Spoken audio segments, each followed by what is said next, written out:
Cuando estudié psicología, en ese momento estaban tres corrientes así muy fuertes, ¿no? Bueno, la primera, el psicoanálisis, que viene desde Freud, que tiene mucho que ver con el inconsciente. La segunda era el conductismo, que tiene que ver más bien con la apariencia, con la conducta observable, un tanto con el comportamiento. Y había una tercera fuerza como alternativa a estas dos, que es la visión humanista. Si bien en mi universidad yo no tuve nada de información, mejor dicho, de formación en el humanismo, sí tenía un poco como de cultura general de un psicólogo, ¿no? Saber de qué trata el humanismo, de qué trata el conductismo, de qué trata el psicoanálisis. Me llamaba un tanto la atención algo que esté un tanto más allá de lo puramente observable o de lo puramente histórico, como sería la visión psicoanalítica. Así que bueno, me quedó así como un poco la inquietud. Yo había trabajado ya haciendo prácticas en un hospital público por el norte de Quito. Luego estuve haciendo también mis prácticas en unos centros de salud y todo. También hice en un hospital del sur. Estuve como en el norte, en el sur y un poco en el oriente quiteño sería donde estuve haciendo mis prácticas. Y ponía a prueba las terapias que había aprendido y veía que funcionaban. Sin embargo, me parecían poco cálidas, digamos, ¿no? Eran como bastante técnicas que sacaban un poco a flote de la situación complicada de las personas, pero un tanto más desde lo sintomático, digamos, ¿no? Y yo decía, pero ¿será que se curaron? Entonces me quedaba con las interrogantes.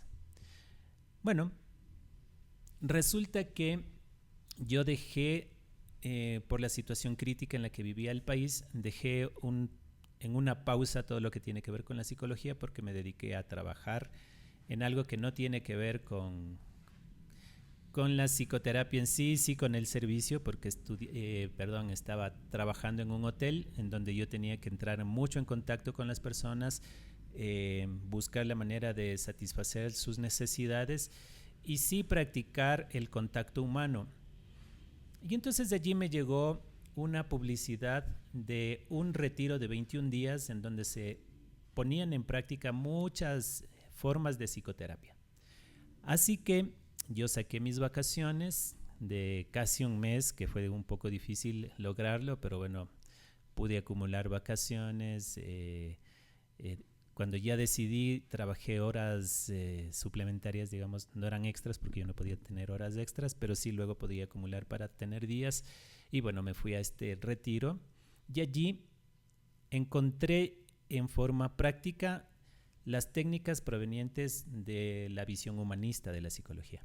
Así que por allí entré y luego me sorprendió mucho ver cómo una situación muy traumática en un solo abordaje se procesaba y se veía claramente la diferencia entre estar en un padecimiento y sentir una sensación de satisfacción, de alivio y de curación, de un modo así muy drástico. Entonces esto me impactó mucho y quise saber de qué trataba esto y me dijeron, bueno, esto se llama silla vacía. Yo, ¿y qué será eso? Investigando silla vacía tiene que ver con el teatro.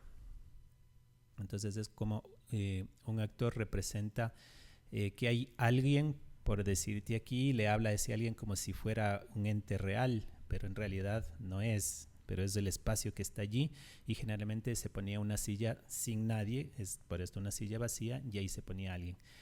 Entonces esto eh, luego lo emplea un genio de la psicoterapia, que es el creador de la terapia Gestalt, y bueno, es todo un movimiento muy, muy grande que se llama terapia gestáltica. Gestalt viene es una palabra alemana, viene del alemán y significa procesos, significa forma completa, algo que sobresale de un fondo y se puede percibir, es como una concepción completa de algo, es como una conceptualización de algo. Entonces, por ejemplo, yo te digo lápiz y tú ya sabes a qué me refiero. Entonces es toda la percepción completa de lo que esa palabra significa, pero no solo el significado, sino es el objeto mismo, es la función, es la utilidad, es todo. Entonces eso es una Gestalt. Y de allí viene la terapia Gestalt, creada por este primero psicoanalista y que luego abandonó el psicoanálisis y creó su propia forma, que es la terapia Gestalt. Bueno, esta tiene que ver así mucho con la parte más humana, que sería la tercera fuerza de la que hablaba, ¿no? La terapia humanista.